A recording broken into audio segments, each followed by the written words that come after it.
যোগী আদিত্যনাথ জি উনাকে বরণ করে নেওয়ার জন্য আমি জেলা সভাপতি তন্ময় দাস মহাশয় এবং আমাদের বিধানসভার প্রার্থী স্বাগতা মান্না মহাশয়কে অনুরোধ করছি।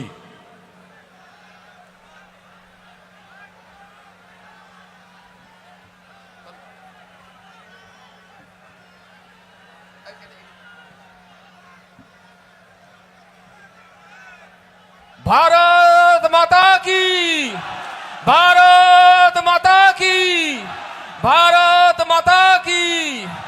যোগী জি স্বাগতম। পিংলা বিধানসভার পূর্ণভূমিতে যোগী জি স্বাগতম। এবার আপনাদের সামনে বক্তব্য রাখবেন পিংলা বিধানসভার আমাদের প্রিয় প্রার্থী স্বাগতা মান্না মহাশয়া।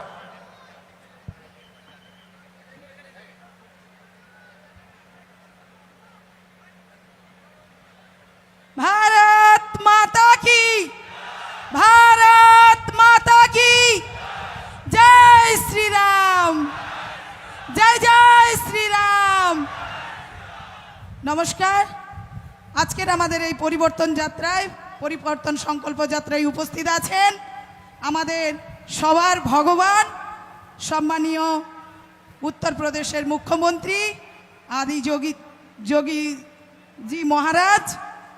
সেই সঙ্গে উপস্থিত আছেন আমাদের জেলার সভাপতি সম্মানীয় তন্ময় দাস মহাশয়।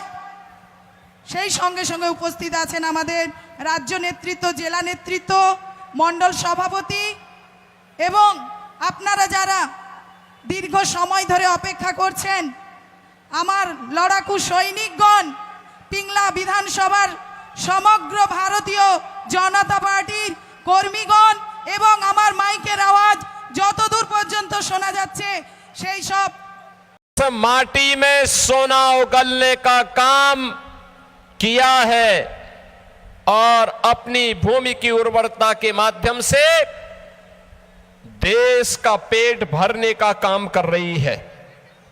और इसीलिए यहां की इस परंपरा को, जिसने भारत की जनजातीय संस्कृति को एक नई ऊंचाई दी है,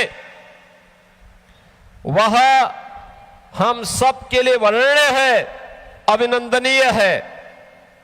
बहनों और भाइयों, जब पश्चिमी मेदिनीपुर के इस जनपद में पिंगला विधानसभा क्षेत्र में मुझे आप सबके साथ संवाद बनाने का अवसर प्राप्त हो रहा है, तब मैं यहां के जनजातीय समुदाय को जय जोहार का आह्वान करते हुए उन सबका आह्वान करूंगा। पहली बार हुआ है जब जनजातीय एक महिला को भारत के सर्वोच्च संवैधानिक पद पर भारत के राष्ट्रपति के रूप में मोदी जी के कारण आज सौभाग्य प्राप्त हुआ है उस पद पर बैठने का। कांग्रेस ने, टीएमसी ने, इंडी गठबंधन ने भारत के अंदर 60 वर्ष से अधिक समय तक शासन किया, लेकिन अनुसूचित जाति और जनजाति के बारे में इनके पास कोई भी इनके पास अपना कोई एजेंडा नहीं था। इन लोगों ने जनजाति के बारे में, अनुसूचित जाति के बारे में कभी नहीं सोचा। लेकिन ये लोग बाबा साहब डॉक्टर भीमराव अंबेडकर का अपमान करते हैं। ये लोग राष्ट्रपति के बंगाल आगमन के दौरान प्रोटोकॉल का उल्लंघन करके उन्हें अपमानित करने का काम करते हैं। भारत की जनता इसको स्वीकार नहीं करेगी, बर्दाश्त नहीं करेगी। और आज मैं यहां पर पिंगला विधानसभा क्षेत्र में यही कहने के लिए आया हूं। बहनों और भाइयों, ये चीजें दिखाती है इनका जो व्यवहार महामहिम राष्ट्रपति जी के प्रति था, वही व्यवहार टीएमसी, कांग्रेस, डीएमके, एसपी, इन सब का भी हाल ही में संसद सत्र के दौरान भी रहा। आपने देखा होगा संसद सत्र के दौरान कैसे नारी शक्ति बंधन अधिनियम को जिसे प्रधानमंत्री मोदी जी 2029 में लागू करना चाहते थे, इन दलों ने उस संशोधन को पारित नहीं होने दिया। ये चीजें दिखाती हैं कि आधी आबादी का अपमान करना, नौजवानों का अपमान करना, अन्नदाता किसानों का अपमान करना और गरीबों का अपमान करना इनकी फितरत बन चुकी है। लेकिन अब जनता जागरूक हो चुकी है। अब वह इस प्रकार की भ्रष्टाचार और कदाचार में लिप्त सरकारों को स्वीकार नहीं करेगी। बहनों और भाइयों, बंगाल का अपना गौरवशाली इतिहास रहा है। ये बंगाल जिसने बैरकपुर से निकली चिंगारी ने भारत के अंदर 1857 में प्रथम स्वातंत्र समर की लौ जलाई थी। ये बंगाल जिसने भारत के अंदर वंदे मातरम के गान के माध्यम से भारत की आजादी का मंत्र बनकर के स्वतंत्र भारत का राष्ट्रगीत बना हुआ वंदे मातरम इसी बंगाल की धरती में रचा गया। और यह वर्ष हमारे लिए सौभाग्य का विषय है। यह वर्ष वंदे मातरम के 150 वर्ष पूरे होने के अवसर पर पूरा देश राष्ट्रीय आयोजन के साथ जुड़ा हुआ है। वंदे मातरम ने भारत की आजादी को एक नई ऊंचाई दी। यह आजादी का मंत्र बना था और आज हम कह सकते हैं टीएमसी की अराजकता से मुक्त बंगाल बने। वंदे मातरम के 150 वर्ष के बाद यह साबित होकर के रहेगा। बहनों और भाइयों, बंगाल हमारी आध्यात्मिक भूमि रही है। याद करिए, यही बंगाल है रामकृष्ण परमहंस को जन्म देने वाली बंगाल, लाहिड़ी महाशय को जन्म देने वाली बंगाल, भारत सेवाश्रम संघ के संस्थापक स्वामी प्रणवानंद जी को जन्म देने वाली बंगाल और स्वामी विवेकानंद को जन्म देने वाली बंगाल। वैश्विक मंच पर स्वामी विवेकानंद ने कहा था, गर्व से कहो हम हिंदू हैं। यह आह्वान भारत के एक युवा सन्यासी के रूप में स्वामी विवेकानंद ने किया था। बहनों और भाइयों, स्वामी विवेकानंद का यह आह्वान आज भी भारत के युवाओं में गूंजता, उनके कानों में गूंजता है। यह बंगाल की धरा है, जिस बंगाल की धरा ने सदैव देश को नेतृत्व दिया।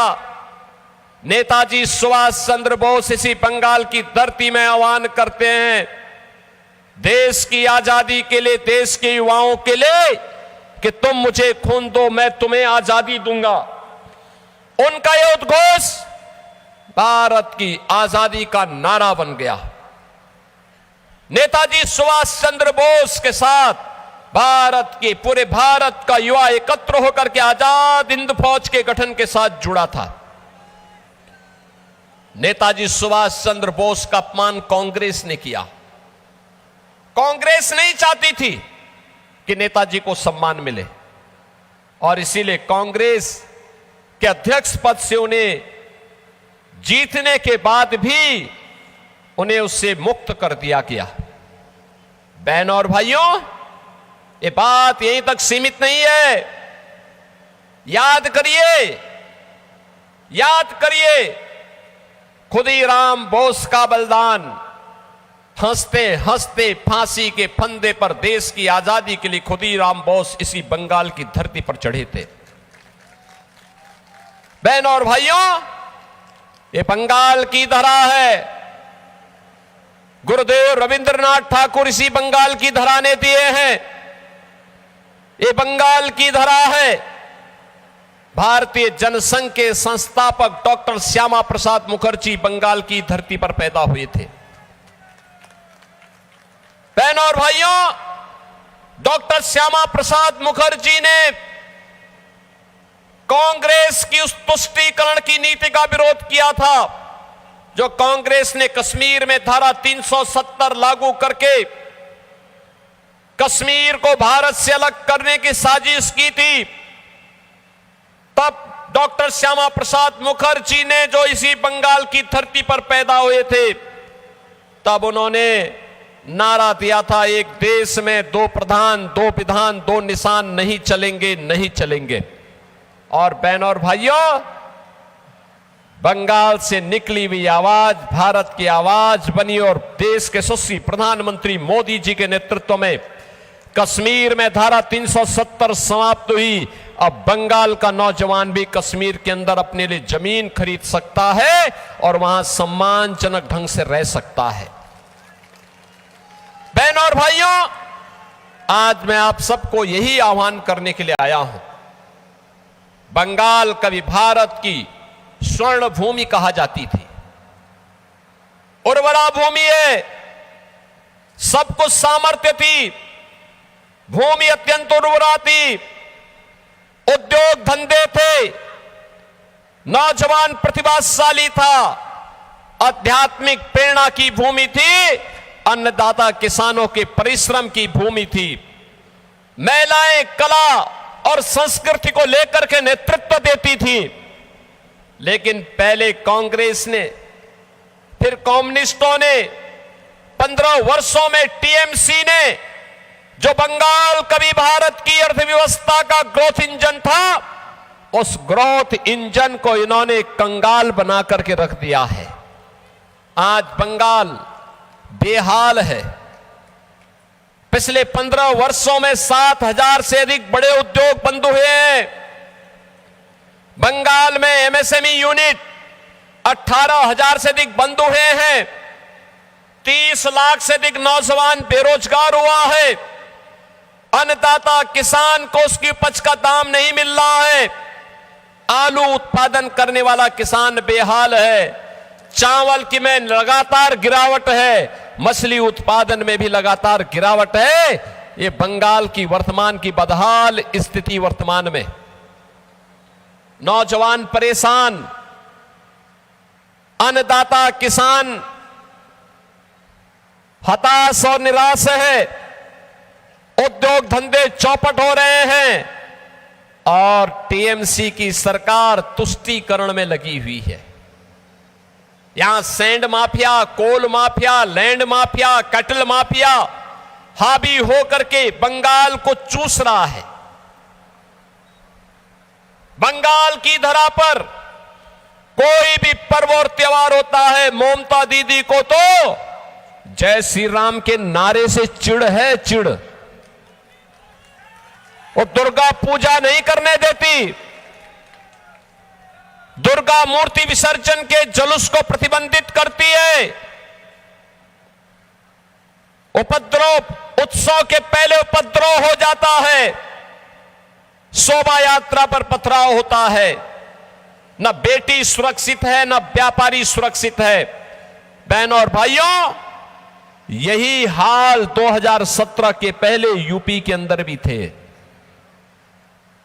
पर्व और त्योहार के पहले उपद्रव हो जाता था, गुंडागर्दी चरम पर थी, लोग पलायन करने के लिए मजबूर थे, नौजवान हताश था, किसान परेशान था, खुदकशी करता था, उद्योग धंधे चौपट थे, कोई नीति नहीं और सरकार की नीयत भी नहीं थी। आज यूपी के अंदर 17 के पहले यूपी के अंदर जय श्री राम बोलने पर लाठी और गोली चलती थी। बहनों और भाइयों, आज मैं आपसे कह सकता हूं, यूपी के अंदर उपद्रव नहीं, उत्सव है। यूपी में अब कोई पलायन नहीं है।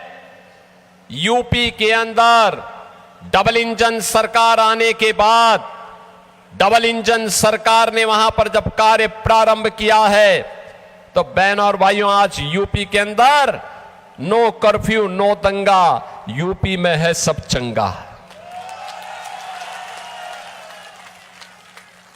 कोई गुंडा नहीं, कोई माफिया नहीं, वहां पर highway, expressway, airport, metro, ropeway, rapid rail, ये सब बन रहे हैं।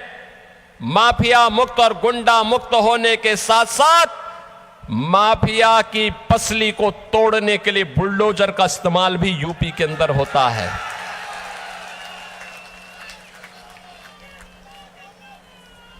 और इसीलिए आज मैं आप सबसे कहने के लिए आया हूं,